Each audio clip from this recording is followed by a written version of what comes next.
2022 model LXi അൾട്ടർനൂർ വെറും 10,000 കിലോമീറ്ററോടെ നല്ല clean അന്നിട്ടുള്ള single ഓണർഷിപ്പിലുള്ള വണ്ടി ഇതാക്കണം. 4,35,000 രൂപയ്ക്ക് നിങ്ങൾക്ക് വണ്ടി തരാൻ കഴിയും.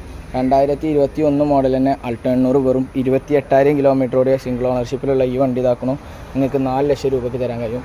വെറും 10,000 കിലോമീറ്ററോടെ 2021 മോഡൽ LXi വണ്ടി സിംഗിൾ ഓണർഷിപ്പിലുള്ള ഈ വണ്ടി നിങ്ങൾക്ക് 4 ലക്ഷം രൂപയ്ക്ക് തന്നെ ഈ വണ്ടി തരാൻ കഴിയും. 2021 മോഡൽ VXi വണ്ടി സിംഗിൾ ഓണർഷിപ്പിൽ 22,000 കിലോമീറ്ററോട് ഈ വണ്ടി നിങ്ങൾക്ക് 4 ലക്ഷം രൂപയ്ക്ക് തരാൻ കഴിയും. വെറും 25,000 രൂപ ഡൗൺ പേയ്മെൻറ്റ് ഉണ്ടെങ്കിൽ 2,25,000 രൂപയ്ക്ക് 2015 മോഡൽ LXi അൾട്ടർനൂർ തരാൻ കഴിയും. വെറും 40,000 രൂപ ഡൗൺ പേയ്മെൻറ്റ് ഉണ്ടെന്നുണ്ടെങ്കിൽ 2012 മോഡൽ അൾട്ടർനൂർ 1,80 നിങ്ങൾക്ക് വണ്ടി 40,000 ഡൗൺ പേയ്മെൻറ്റ് ഇറക്കാൻ കഴിയും. 1,45,000 രൂപയ്ക്ക് ഇതാക്കുന്നു സാൻഡ്രോ 2010 ഷിഫ്റ്റ് ഇതാക്കുന്നു ഡീസൽ 2,400 രൂപ. 4,10,000 രൂപയ്ക്ക് ഇതാക്കുന്നു 2014 മോഡൽ ഡിസയർ VDI. 3,60,000 രൂപയ്ക്ക് ഇതാക്കുന്നു